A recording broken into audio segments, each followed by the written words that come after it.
السلام علیکم۔ Welcome to my channel horror plant voice. تمام ویڈیو اپڈیٹس کے لیے چینل کو سبسکرائب کر کے بیل نوٹیفیکیشن آن کر دیں۔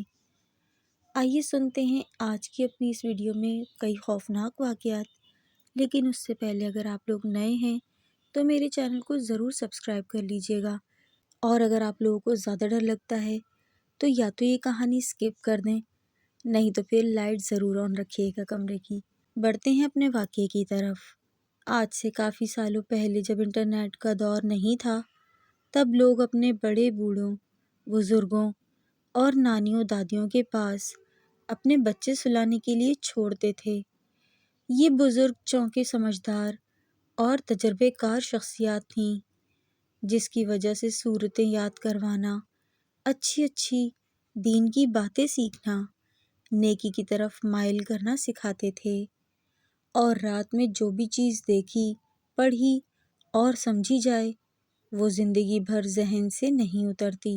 یہی وجہ ہے کہ میرے ذہن سے بھی پرانی کہاوتیں، محاورات اور پرانے قصے کہانیاں بھلائے نہیں بھولتی۔ اب زمانہ بدل رہا ہے اور یہ سب لوگوں کو فضول اور وقت کا ضیاع لگتا ہے، مگر یوٹیوب کے اس پلیٹ فارم پر آج بھی آپ جیسی جو لوگوں کی زندگی کی کہانیوں کو اور ان کی آپ بیتی کو سناتی ہیں، اور پسند کرنے والے بھی بہت سے موجود ہیں۔ یہ محسوس کر کے ایک اپناپن اور انجانی سی مسرت ہوتی ہے مجھے۔ یہ میرے بچپن میں سنائی گئی میری والدہ کا قصہ ہے، جب وہ کوئی 10 برس کی ہوں گی۔ اب آگے میں ان کے ہی الفاظ میں بتاتی ہوں۔ ایک رات بہت تیز برسات اور طوفان تھا۔ شام سے ہی لوگ اپنے گھروں میں دبکے پڑے تھے۔ پہلے کے لوگوں کی کچھ اور مصروفیات نہیں ہوا کرتی تھیں۔ کام کاج سے فارغ ہو کر گھر کی راہ لے لیتے تھے۔ تیز بارش اور آندھی طوفان نے گلیوں کو پانی سے بھر دیا تھا، اور بہت تیز بجلی کی آواز سے در و دیوار ایک ہوئے جا رہے تھے۔ ہماری اماں سب کو ایک ساتھ رہنے کو کہہ رہی تھیں اور خود جلدی جلدی کام سمیٹ رہی تھیں۔ ہماری اماں جوانی میں ہی بیوہ ہو گئی تھیں۔ بچوں کو سپارہ پڑھا کر گھر کی گزر بسر کرتی تھیں۔ اس رات سخت بارش اور آندھی نے ان کو گھبرا کر رکھ دیا تھا۔ انہوں نے اپنے بچوں سے کہا کہ ایک ساتھ رہو۔ میرا چھوٹا بھائی بلا وجہ اچھل کود کر رہا تھا۔ اسے ڈرانے اور آرام سے بٹھانے کے لیے اماں نے زور سے کہا کہ او کالی چڑیل، پکڑ لے اسے، اپنے ساتھ لے جا، اس بارش میں اس کو بھی لے جا۔ یہ سننا تھا کہ میرا بھائی ڈر کے دبک گیا اور ہم سب میں گھس کر بیٹھ گیا، مگر تھوڑی دیر میں ہی ایسا زور سے دروازہ پیٹنا شروع ہوا کہ بس جیسے کوئی زوردار طریقے سے دروازہ بجا بجا کے توڑ ہی ڈالے گا۔ امی نے زور سے پوچھا، کون ہے؟ کوئی جواب نہیں آیا۔ پھر دروازہ بجا۔ اماں نے دوسرا کے پوچھا، ارے بول کون ہے تو؟ اتنے میں غصیلی غراہٹ کی آواز آئی، میں ہوں۔ ڈر کے مارے تو ہم سب کی حالت خراب ہو گئی۔ اماں نے پوچھا، ارے کون میں؟ پھر اس سے بھی زور سے غراتی ہوئی آواز آئی، میں ہوں۔ میری مما کا کہنا ہے کہ میری نانی عبادت گزار بھی بہت تھی، اس لیے وہ بہت بہادر بھی تھی۔ وہ ایسی چیزوں سے ڈرتی یا گھبراتی نہیں تھی، لیکن اس رات میری نانی جان گھبرا گئی تھیں اور بہت ہمت کر کے بولیں، جا، چلی جا یہاں سے، جہاں سے آئی ہے وہیں جا۔ اتنے میں دروازہ بجنا بند ہو گیا، صرف بارش برسنے کی آواز آنے لگی۔ اتنی دیر میں کیا دیکھتے ہیں کہ ہمارے روشن دانوں کی چھوٹی چھوٹی کھڑکیوں کی جالیوں پر لمبی لمبی انگلیوں کے لمبے کالے ناخنوں سے کوئی ان کو کھرچ رہا ہے، اور ایک کھڑکی سے دوسری کھڑکی پر زور زور سے کھرچیں ڈال رہا ہے۔ روشن دان والی کھڑکیاں دیواروں کے بالکل اوپر ہوتی تھیں۔ عام انسان کے ہاتھ وہاں تک پہنچنا بالکل ہی ناممکن تھا۔ اماں نے پاس پڑا ڈنڈا اٹھایا اور کھڑکیوں پر زور زور سے دے کے مارا، اور چیخ کے بولیں کہ جا، دفع ہو جا ملعون۔ اور ساتھ ہی پھر سورہ ناس کا ورد بلند آواز سے کرنے لگیں اور ہم سب کو چیخ کے بولیں کہ سورہ ناس پڑھو زور زور سے۔ ہم سب نے بھی زور زور سے پڑھنا شروع کر دیا۔ وہ ہاتھ ڈھیلے پڑنے لگے اور رفتہ رفتہ نیچے ہوتے گئے اور کھرچنا بھی رک گیا۔ اماں نے آیت الکرسی پڑھ کر سب پر دم کی اور سب کو ساتھ لے کر بیٹھ گئیں۔ پھر صبح آس پڑوس سے دریافت کیا کہ کیا کوئی آیا تھا، لیکن سب نے ہی منع کر دیا کہ اتنی رات گئے کون آ سکتا تھا، وہ بھی اتنی تیز بارش میں۔ بعد میں اماں نے بتایا کہ کبھی غلط الفاظ منہ سے نہ نکالنا، ہوا پانی میں موجود اثرات سن لیتے ہیں اور انہیں اجازت ہو جاتی ہے۔ غصے میں بھی ایسے جملے کہنے سے گریز کرنا چاہیے کہ جس میں کسی پراسرار مخلوق کو اجازت دی جائے۔ اکثر مائیں اپنے بچوں کو دھمکانے کو ڈرا دیتی ہیں۔ ایسا کرنا نقصان دہ ہو سکتا ہے کیونکہ بہرحال اس مخلوق کے خدا سے منکر تو نہیں ہوا جا سکتا۔ اس کے بعد سے ہماری اماں نے کبھی بھی ہمیں اس طرح کے الفاظوں سے نہیں ڈرایا، اور کبھی کوئی ان کے سامنے ایسی کوئی بات کر بھی دیتا تھا تو ہمیشہ وہ یہی سمجھاتی تھیں کہ آج کے بعد کبھی ایسی ذکر نہ کرنا۔ اگر آپ کو میری یہ سٹوری پسند آتی ہے تو پلیز اس کو اپنی نیکسٹ ویڈیو میں ضرور شامل کیجیے گا۔ یہ واقعہ میری مما کی بچپن کا تھا، اور جو حالات پیش آئے وہ میری نانی کے ساتھ پیش آئے تھے۔ میری مما کہتی ہیں کہ آج آدھی سے زیادہ زندگی گزار دی ہے میں نے، لیکن وہ بات آج بھی ان کے دماغ میں تازہ ہے۔ سو ویورز، جیسا کہ آپ سب بھی جانتے ہیں کہ جگہ جگہ بارشیں چل رہی ہیں، تو پلیز آپ میں سے کوئی بھی اپنے بچوں کو ایسے الفاظ نہیں بلائیے گا، اس طرح سے مت ڈرائیے گا، مت دھمکائیے گا، کیونکہ انہوں نے یہ بات بالکل 100% ٹھیک کی ہے کہ ہوا، پانی، ان چیزوں میں بھی ہر طرح کے اثرات شامل ہوتے ہیں۔ تو پلیز اپنے بچوں کو سیف رکھیں۔ بچے شرارت تو کرتے ہیں، اگر وہ شرارت نہ کریں تو انہیں بچہ کون کہے گا۔ بڑھتے ہیں اپنی اگلی کہانی کی طرف۔ یہ واقعہ سعودی عرب کا ہے۔ سعودی پولیس نے رات 3 بجے پاکستانی ڈرائیور کو روکا۔ اس پاکستانی ڈرائیور کے ساتھ ایک سوڈانی فیملی بیٹھی تھی۔ اس فیملی میں ایک 18 سال کی لڑکی بھی شامل تھی۔ پولیس آفیسر کو مشکوک لگا۔ اس پولیس آفیسر نے ڈرائیور کے سارے پیپرز چیک کیے۔ پیپرز چیک کرنے کے بعد اپنی دوسری آفیسر کو کہا کہ مجھے تو کچھ گڑبڑ لگ رہی ہے۔ رات کے 3 بج رہے ہیں اور یہ گاڑی جا کہاں رہی ہے؟ جو ڈرائیور ہے یہ پاکستانی ہے اور جو پیچھے لوگ بیٹھے ہیں یہ سوڈانی ہیں۔ اسی اثنا میں تقریباً 10 سے 15 منٹ کا وقت ہو چکا تھا۔ ایک اس سوڈانی فیملی کا شخص گاڑی سے نکلا۔ گاڑی سے نکلنے کے بعد اس پولیس آفیسر کے پاس گیا۔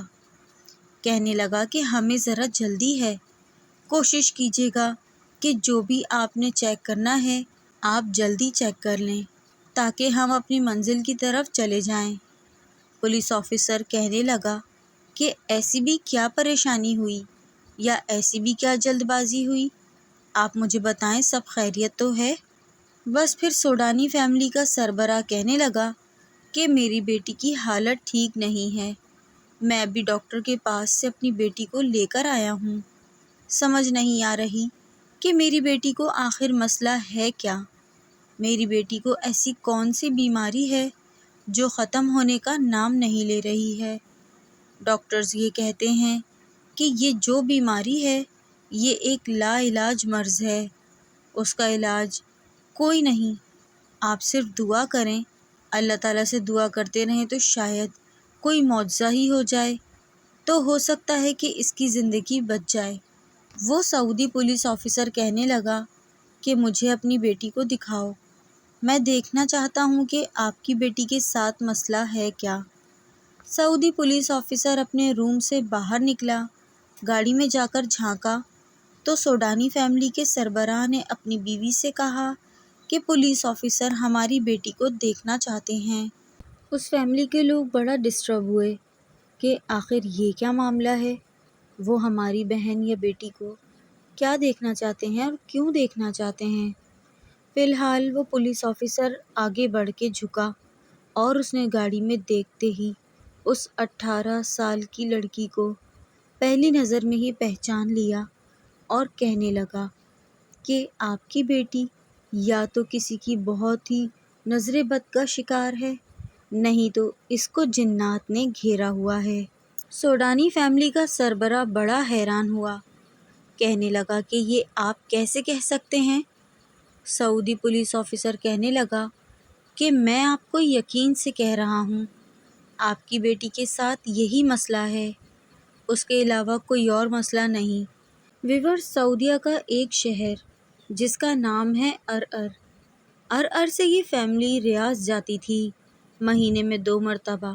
وہ سوڈانی فیملی کے سربراہ کا کہنا تھا کہ میرا ایک دوست ہے، اس دوست نے مجھے اس پاکستانی ڈرائیور کے ساتھ بھیجا کیونکہ میرے پاس اتنے وسائل نہیں اور دوست میری مدد کرتا ہے اور اس پاکستانی ڈرائیور کو میرے ساتھ بھیج دیتا ہے۔ مہینے میں 2 بار میں ڈاکٹر کے پاس ریاض جاتا ہوں، کچھ میڈیسن دے دیتے ہیں، لیکن یہ بیماری ختم ہونے کا نام نہیں لے رہی۔ ایکس رے کروائے جاتے ہیں، الٹرا ساؤنڈ کروایا جاتا ہے، ٹیسٹ ہوتے ہیں، سب کچھ ہوتا ہے، لیکن بیماری کی سمجھ نہیں آتی کہ بیماری آخر ہے کیا، اور اگر ڈاکٹر سے کچھ پوچھ لوں تو وہ کہتے ہیں کہ یہ جو بھی بیماری ہے یہ لا علاج مرض ہے، اس کا علاج موجود ہی نہیں۔ اس سعودی پولیس آفیسر نے کہا کہ آپ ایک کام کریں، مجھے اپنا کانٹیکٹ نمبر دیں اور کانٹیکٹ نمبر دینے کے بعد آپ یہاں سے روانہ ہو جائیں۔ بخیر و عافیت آپ گھر پہنچیں، میں صبح آپ سے رابطہ کروں گا اور کچھ بھیجوں گا۔ آپ کی بیٹی کے لیے جو کام کہوں گا وہ آپ نے کرنا ہے۔ انشاءاللہ مجھے اللہ سے پکی امید ہے کہ آپ کی بیٹی صحت یاب ہو جائے گی۔ اس سوڈانی فیملی کا سربراہ بڑا حیران ہوا کہ پتہ نہیں ایسا کیا ہوگا، بڑے ڈاکٹرز کو دکھا دیا، پتہ نہیں کن کن کو دکھا دیا، یہ بیماری ختم نہیں ہو رہی اور ہماری بیٹی کی حالت ٹھیک نہیں ہو رہی۔ بہرحال وہ سوڈانی فیملی ڈرائیور کے ساتھ اپنے گھر کے لیے روانہ ہو چکی تھی۔ اگلے روز سعودی پولیس آفیسر نے اس سوڈانی فیملی کے سربراہ کو کال کی اور کہا کہ میں آپ کو 2 چیزیں بھیجوں گا، ایک زیتون کا تیل اور دوسرا زمزم کا پانی بھیجوں گا۔ زمزم کے پانی اور زیتون کے تیل پر اللہ تعالیٰ کے پاک کلام قرآن مجید سے کچھ آیات پڑھ کر ان کو پھونکا، اور پھونکنے کے بعد جیسے پاکستان میں TCS سے ایسے ہی سعودی عرب میں کوریئر کے ذریعے وہ 2 چیزیں اس سوڈانی فیملی کے سربراہ تک پہنچا دیں۔ پولیس آفیسر نے کہا، آپ نے یہ زمزم پانی اپنی بیٹی کو پلانا ہے اور دوسرا اس زیتون کے تیل سے اپنی بیوی کو کہیں کہ بیٹی کو مالش کرنی ہے۔ یہ آپ نے تقریباً 1 سے 1.5 مہینہ ریگولر طور پر کرنا ہے، پھر مجھے بتائیے گا کہ کچھ فرق محسوس ہوا یا نہیں ہوا۔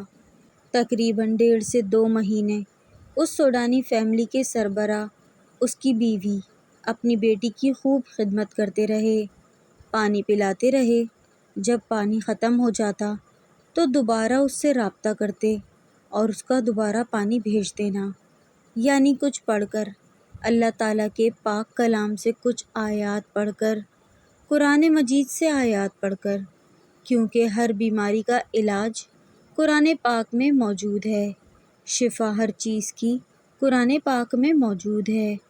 اللہ تعالیٰ کے پاک کلاموں میں اتنی طاقت ہے، اگر آپ ان کا وظیفہ کرتے رہیں تو اللہ تعالیٰ آپ کو بیماریوں سے دور رکھتا ہے۔ 1.5 سے 2 مہینے بعد جب اس سوڈانی فیملی کا سربراہ دوبارہ اپنی بیٹی کو لے کر ریاض ڈاکٹر سے چیک اپ کروانے کے لیے گیا تو ڈاکٹر حیران ہو گئے کہ آپ کی بیٹی تو بالکل ٹھیک ہو گئی ہے، اب تو کوئی مسئلہ ہی نہیں۔ مجھے یہ بتائیں کہ آپ نے 1.5 سے 2 مہینے میں اس کو کیسے ٹھیک کیا؟ جو بھی بیماری تھی، جس کو لا علاج مرض کہا جا رہا تھا، ڈاکٹرز کی جانب سے وہ ٹھیک ہو گیا؟ ایسا کیا کھلایا، کیا پلایا، کون سی ایسی دوائی دی کہ یہ بالکل صحت یاب ہو گئی ہے؟ وہ سوڈانی فیملی کا سربراہ کہنے لگا کہ میں نے کچھ بھی نہیں کیا، صرف آب زمزم کا پانی اور زیتون کے تیل کی مالش کی، اور اسی کے ساتھ اللہ کا ایک نیک بندہ جس نے فرشتہ بن کر ہماری گاڑی کو روکا تھا، اس نے میری بیٹی کی کنڈیشن دیکھنے کے بعد جو چیزیں اس نے مجھے بتائیں وہ میں کرتا رہا، اور 2 مہینے میں میری بیٹی بالکل صحت یاب ہو گئی۔ جو بھی بیماری تھی جسے لا علاج مرض کہا جا رہا تھا ڈاکٹر کی جانب سے، وہ ٹھیک ہو گیا۔ سوڈانی فیملی کے سربراہ نے پولیس آفیسر کو کال کر کے اس کا اتنا شکریہ ادا کیا اور کہا کہ میں واپسی آتے ہوئے آپ سے ملاقات کرنا چاہتا ہوں، آپ کے ہاتھ چومنا چاہتا ہوں، کیونکہ اللہ تعالیٰ نے آپ سے وہ کام لیا جو ڈاکٹرز نہیں کر پا رہے تھے۔ اللہ تعالیٰ نے آپ کے ذریعے میری مشکل حل کروا دی۔ میں اللہ کا شکر ادا کرتا ہوں، آپ کا بھی شکریہ ادا کرتا ہوں۔ اس رات اگر آپ گاڑی نہ روکتے تو شاید آج بھی میں اپنی بیٹی کے لیے پریشان رہتا، شاید آج بھی میں اپنی بیٹی کا علاج کروانے کے لیے در در کی ٹھوکریں کھا رہا ہوتا۔ اللہ تعالیٰ کے پاک کلام میں اتنی طاقت ہے، اگر آپ اس کو پڑھتے رہیں اور اسی کلام پاک میں بیماریوں کا علاج موجود ہے، وظیفے کرتے رہیں، پڑھتے رہیں، قرآنی آیات پڑھتے رہیں۔ جس طرح اس گاڑی کو روکا پولیس آفیسر نے، یہ بھی ایک اللہ تعالیٰ نے بہانہ بنایا، کیونکہ رات کے 3 بجے اور بھی گاڑیاں جا رہی تھیں، لیکن اسی گاڑی کو پولیس آفیسر نے روکا۔ اللہ تعالیٰ نے اس شخص کے ذریعے اس نوجوان لڑکی کو شفا دینی تھی، اس کو وسیلہ بنانا تھا۔ اسی نے اللہ تعالیٰ کے پاک کلام کو پڑھ کر کچھ چیزیں اس سوڈانی فیملی کے سربراہ کے حوالے کرنی تھیں۔ نیتیں ہماری صاف ہونی چاہیے۔ کوئی نہیں جانتا کہ اللہ تعالیٰ کب ہمیں کس نیک کام کے لیے چن لیتا ہے۔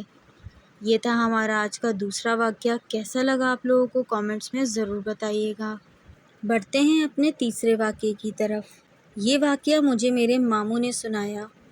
یہ 2010 کی بات ہے، جب میں کراچی کے محمود آباد نمبر 5 میں ایک چھوٹے سے فلیٹ میں رہتا تھا۔ میرا کام شارع فیصل پر ایک نجی دفتر میں تھا، اور میرا معمول تھا کہ رات کو دیر سے گھر پہنچتا تھا۔ میرا فلیٹ ایک پرانے قبرستان کے بالکل قریب تھا، جو محمود آباد میں واقع ہے۔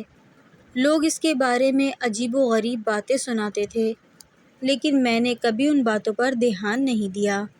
ایک رات دفتر سے نکلتے وقت مجھے کافی دیر ہو گئی، کیونکہ کچھ ضروری رپورٹس مکمل کرنی تھیں۔ میں بس سے سفر کرتا تھا، اور بس ایک جگہ پر رکتی تھی جہاں سے میرا فلیٹ تقریباً 10 منٹ کے پیدل کے فاصلے پر تھا۔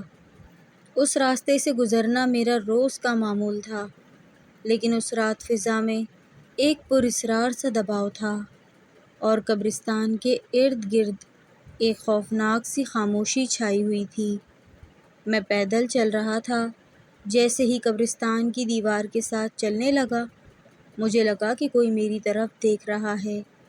میں نے مڑ کر دیکھا، لیکن وہاں تو کوئی نہ تھا، بس قبرستان کی خاموشی اور ہلکی سی ہوا کی سرسراہٹ تھی۔ اچانک قبرستان کے اندر سے ایک پراسرار سی آہٹ سنائی دی، جیسے کوئی دھیمی سی چیخ یا سرگوشی ہو۔ میرا دل تو دھک سے بیٹھ گیا، لیکن میں نے خود کو سمجھایا کہ شاید یہ کوئی جانور ہے یا پھر میرا وہم۔ چند قدم آگے بڑھا تو میری نظر قبرستان کے دیوار کے پاس ایک خوفناک سی شکل پر پڑی۔ یہ ایک لمبا کالا سایہ تھا جو دیوار کے ساتھ کھڑا تھا۔ اس کی شکل انسان کی سی تھی، لیکن اس کا چہرہ عجیب سا دھندلا تھا، جیسے کوئی ماسک پہنا ہو۔ اس کی آنکھیں نہیں تھیں، لیکن اس کے چہرے پہ 2 گہرے سوراخ تھے جو مجھے ہی گھور رہے تھے۔ میرے جسم میں کپ کپی سی دوڑ گئی، اور میں نے فوراً کلمہ طیبہ پڑھنا شروع کر دیا۔ میں نے اپنی تیز رفتار کی، لیکن وہ سایہ جیسے میری طرف ہی بڑھ رہا تھا۔ اچانک ہی قبرستان کی طرف سے ایک زوردار آواز آئی، جیسے کوئی بھاری چیز زمین پر گر پڑی ہو۔ میں نے مڑ کر دیکھا تو وہ سایہ غائب تھا، لیکن قبرستان کے اندر ایک قبر پر کچھ عجیب سا دھواں سا اٹھ رہا تھا۔ میں بھاگتا ہوا فلیٹ پہنچا۔